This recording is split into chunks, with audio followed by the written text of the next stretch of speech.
Welcome to EPG Pathshala. In this module, we are going to look at the concept of social exclusion, how it should inform the ways in which social policy is formulated, and why is it relevant for social workers. This is as part of the course on social policy.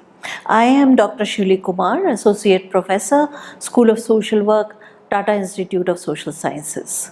The topics that are going to be discussed in this particular module are the concept of social exclusion, the links between poverty and social exclusion, different aspects of social exclusion and its manifestation in people's lives, social policy and social protection and how they can address social exclusion, and a summary of the same. The concept of social exclusion is critical for us as social workers, and it's also very important when we are analyzing social policies and programmatic interventions within India. The concept of social exclusion can be interpreted in various ways depending on the context as well as subjective experiences of the people. So sometimes when we listen to people or we talk to people and ask them, do they feel excluded? Maybe some people in the urban slums in and around big cities would explain exclusion in different ways, that I don't get water regularly, or I cannot send my child to the Anganwadi, or I am not able to go for treatment to the local hospital because it's too far away. So that all that are some of the components of social exclusion, and therefore it really covers a large range of issues such as equality, equity, inclusion, deprivation and many others. Stresses on the logic of cumulative disadvantage. We need to stress on the notion of cumulative disadvantage.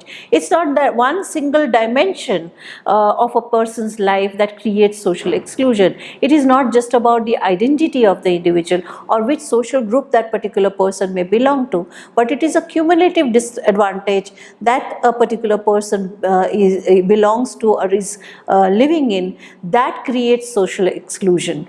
And it affects the most deprived segments of the society. Social exclusion occurs where different factors combine to trap individuals and areas in a spiral of disadvantage. A small example perhaps that I can use to illustrate what social exclusion is with regard to a child who lives in a nearby compound near the Tata Institute. When he was asked that when you were shifted from Rear Road, which is a posh South Bombay area, to the Lalubhai compound in the M ward, what is it that you found different in your life? And the boy turned around and said that, one, it is very unclean and very difficult to live in, and second, I don't like these flats.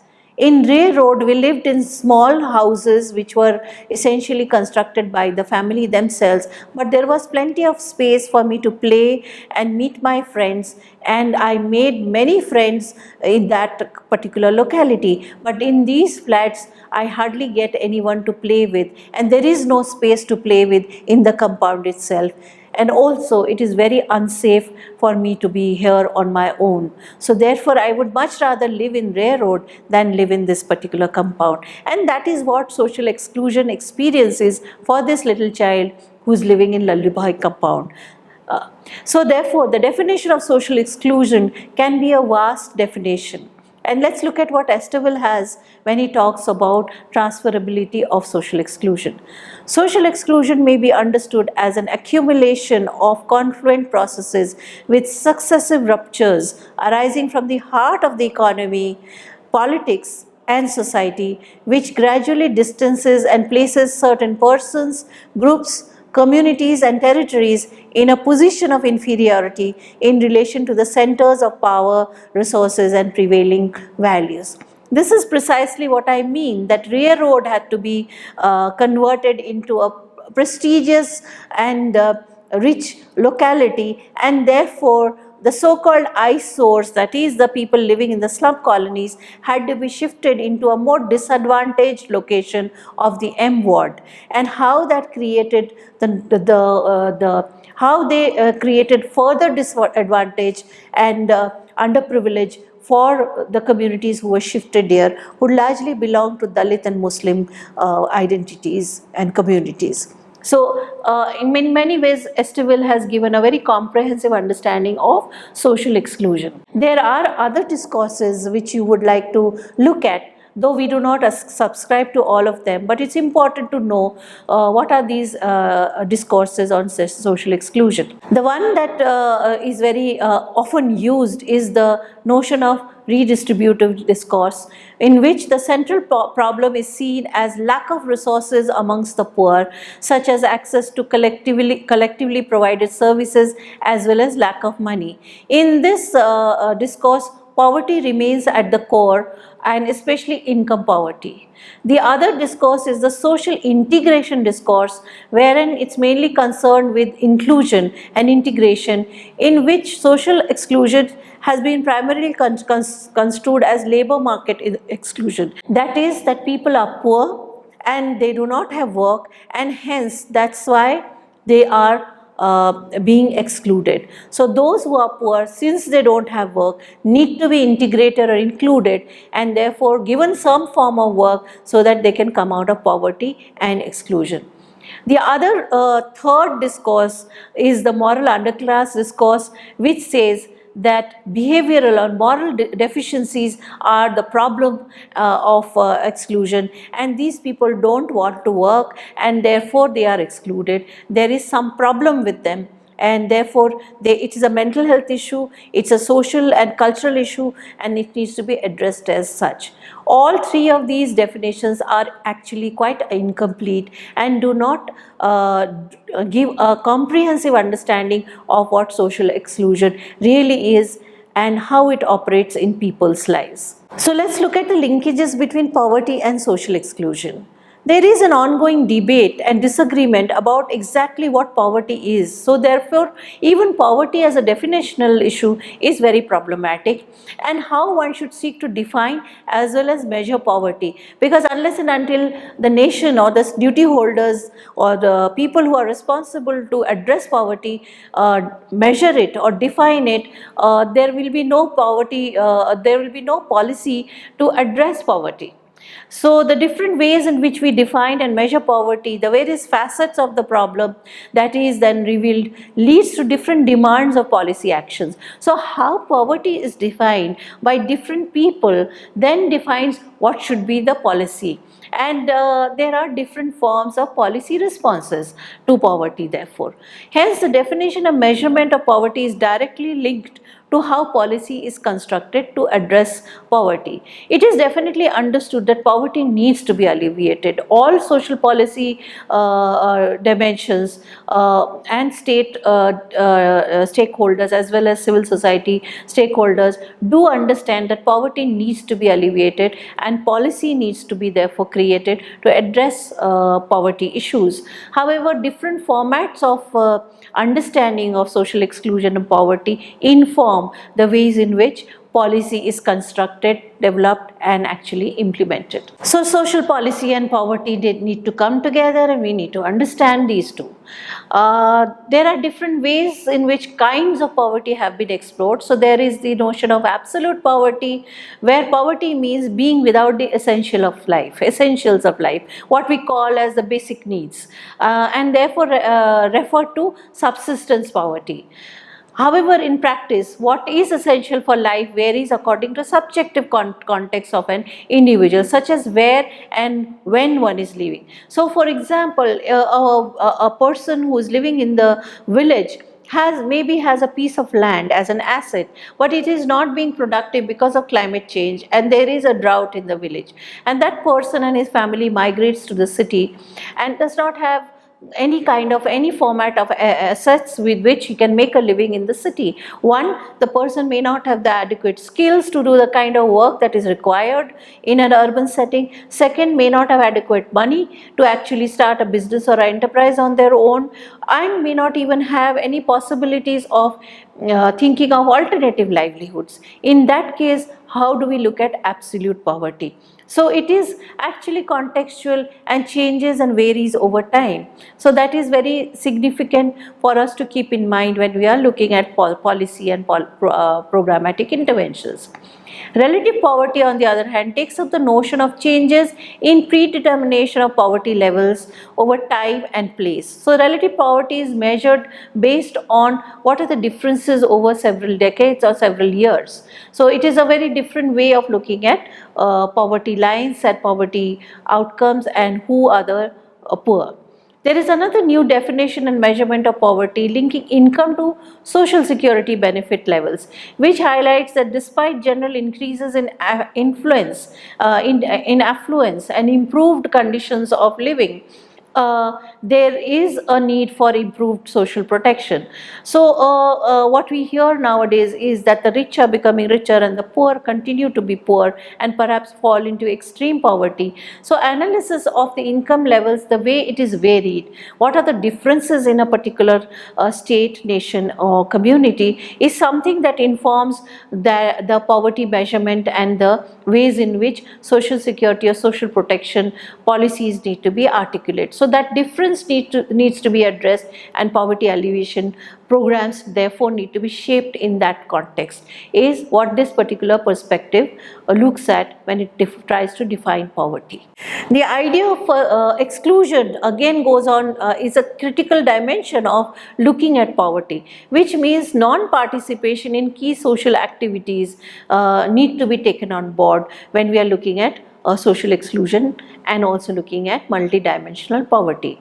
So some of the key social activities could be consumption, that is ability to purchase goods and services; production, that your ability to participate in economic or socially valuable activity; ability to be politically active and be part of the local and national decision making; social interaction with family, friends, neighbors and communities; the most marginalized people in a particular context, and the nature of their poverty and vulnerability analysis is also very important to locate when we are looking at social exclusion, as well as looking at how do we define poverty and what is it that we are looking for in terms of equality and inequality in its context. So multidimensional poverty analysis is able to enable us to look at these particular dimensions of accessibility and participation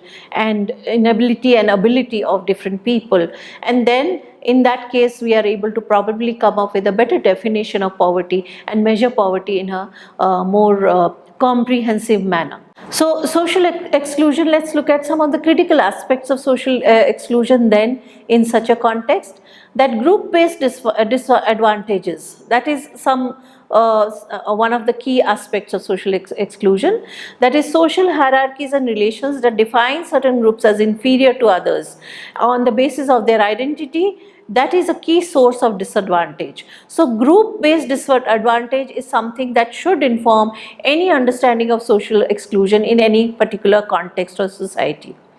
And of course, lifelong discrimination, which results in chronic poverty, not only from having fewer assets to fall back on in times of crisis, but also from cumulative impact of discrimination, risk, vulnerability and exclusion across an individual's life cycle and between generations.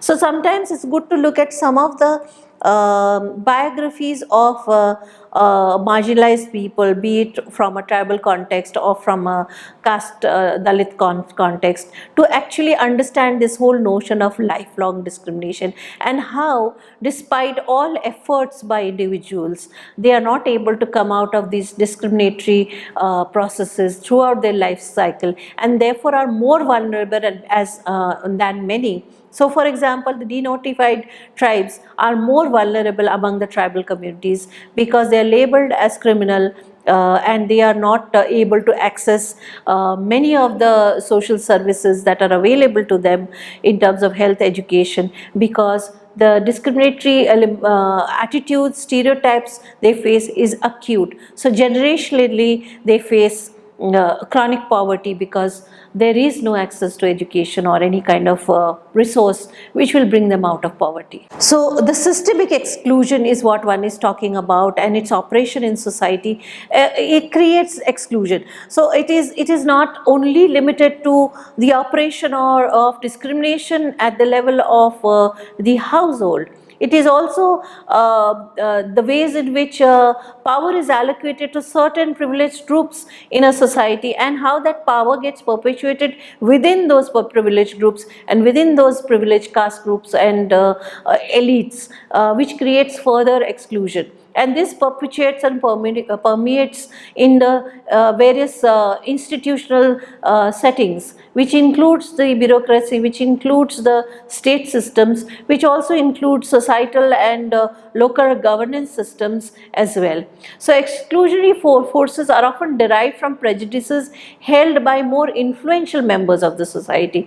This is something very hard for many elite, even academicians, to understand, that discrimination is not just based on lack of access to resources or not being able to access educational or health sources or many other services or rights, but it is also because of the discriminatory attitudes, the ways in which it is framed, the way in which the institution operates, that creates exclusion. And the influential members therefore love to perpetuate that systemic discrimination and not acknowledge that they really exist.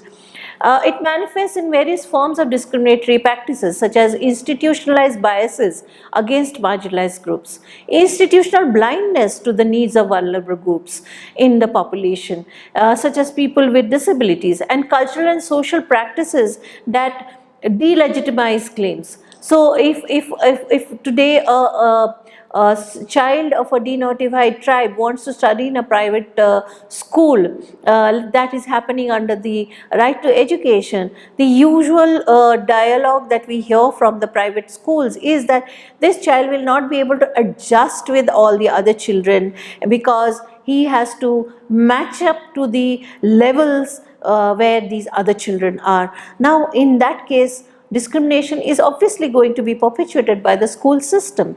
No matter that the child may have the capacities to compete, learn, and be able to engage with whatever is happening within the classroom. Yet private schools deny and deprive many of such children admission in the elite schools. To give, and therefore delegitimize many of the claims that children from economically backward communities actually rightfully should be able to access. These exclusionary forces results in unequal power relations at all levels of the society. Therefore, if such children do not get admission in the elite schools, the perpetuation of inequality will continue and will shape and design even the schemes and programs that are being promoted for the marginalized sections of the society. It will come with a sense of hierarchy and hegemony and a notion of beneficence rather than as rights holders. So the other dimension which we often do not bring into the discourse of social exclusion is the disadvantage due to area, that is the geographical location.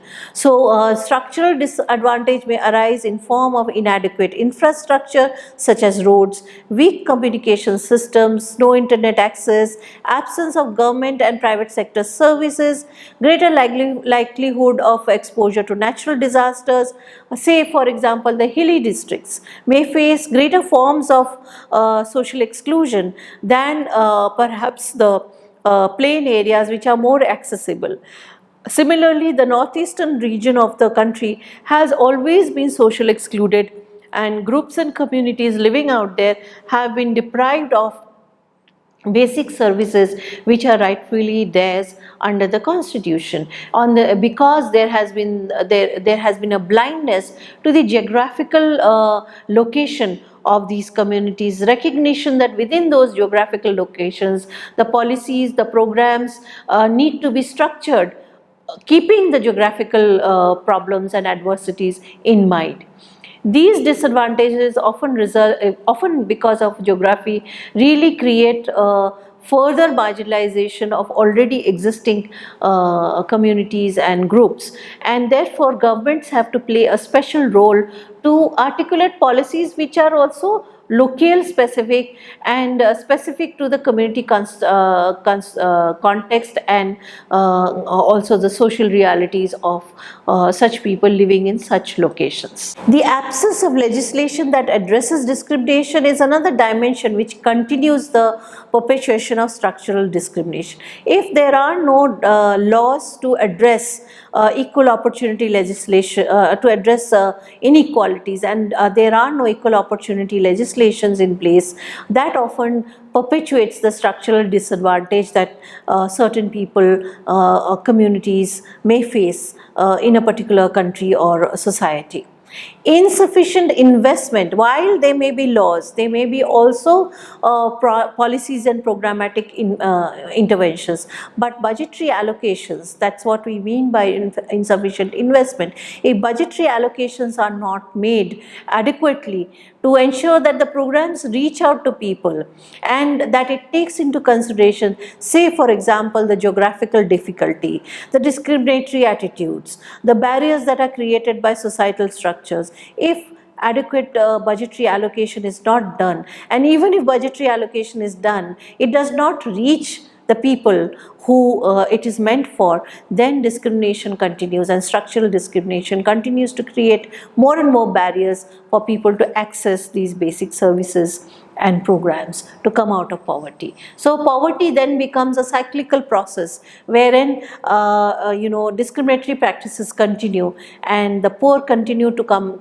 from the marginalized backgrounds and get more and more vulnerable, and the risks of their falling into chronic poverty becomes higher. Therefore, there is a need for social inclusion, and talk of such social inclusion becomes critical when we are looking at social policy. Social exclusion constitutes a specific form of understanding that participates in construction of both social problems and also policy responses to it. That is something we have understood. So therefore, the idea of related concept of social inclusion can be a good tool to reform policies and programs, change them, make them more transformatory. So therefore, how will we include different marginalized vulnerable groups into possibilities of coming out of poverty is something that we need to understand. So social exclusion is tied to powerful concepts of creating solidarities and social citizenship, thereby what we are talking about, collectivizing and empowerment of different people from different marginalized groups, sections and societies. Further, there is an increasing recognition among leading politicians and policy makers that poverty and social exclusion are global. So it's not something that is local only. The local ties up to the national and the national ties up to the global context and the international arena, especially in the neoliberal arena that we are today living in. So social exclusion and social protection therefore need to go hand in hand. So if we are talking of social inclusion, social protection needs to include and promote the possibilities of disadvantaged groups to participate in decision making and participate in the overall governance and democracy of a country. So social protection is linked to the vulnerability and risk that a particular household or community needs to ensure. So different people have different capacities to cope with same risks. So if there is a disaster situation, we find that it's the women and children who are the most affected because they've not been able to come out of homes, they've not been able to access newer livelihoods, and it's the men who are able to go further from the areas and find out possible better livelihoods. So there the impact is very gendered. So the risks that they face of exploitation, of violence is higher for women and children than for men. So to give as a example, so people's experience of chronic versus transitory forms of poverty and deprivation will depend on these divergent experiences and possibility of discrimination in that specific context. It is important for social protection schemes, therefore, to address not merely the income deficits that arise, but also the existing structural vulnerabilities which are there existing because of societal oppressive nature and cultural constructions. So tackling social exclusion requires that social protection policies have a programmatic intervention which reaches out to ensuring the empowerment of marginalized groups, the possibilities of the marginalized groups to articulate exactly what they need. So participation of marginalized groups is essential for actually even conceptualizing a social protection program or defining a social policy outcome as a possible way of ensuring that there is equality being promoted within a country. Social policy and social protection, therefore, both need to be transformatory in potential. It can play a very important role in empowerment and promotion of citizen rights amongst the marginalized society, social groups, and therefore the support for such dimensions need to address the notion of governance, work with the duty holders not just to change their mindset but also ensure participation of and engagement of people from different sections, gender, caste, the intersectionalities of social stratifiers, to make their voices more visible. So social policy therefore is required both to tackle the risk that leads to exclusion, for example unemployment, low skills, illness, low wages, and to prevent the development of new social problems. Because the more if social policy is blind to social exclusion, then more and more social problems will emerge. Unemployment will lead to different crime situations, and then crime will lead to more marginalization of existing discriminated groups. So it will form a vicious circle, and therefore social policy needs to address these dimensions of social exclusion to prevent newer possible social problems that may emerge in a society. So in summation, the module has explained the critical concept of social exclusion, which is linked to the formulation of social policy. So policy making cannot be done by elite privileged groups. That is a critical idea that social exclusion promotes. So instead of the trickle down approach of policy making and policy formulation, what is required is consultation, participation, and dialogue with the marginalized and vulnerable groups to conceptualize policy in itself. The various ways in which social exclusion therefore can address discrimination is by ensuring access to resources and actual reduction of poverty through these processes. So only the poorest can tell you what exactly they require, only the marginalized can tell you how they are discriminated, how systems need to change, how non-discriminatory behavior can be propagated within the elite and the policy implementers and the duty holders. And social protection policies therefore then only can become transformatory and can empower the marginalized groups to come out of poverty, and that is a critical dimension that this particular module has brought in the forefront. Thank you.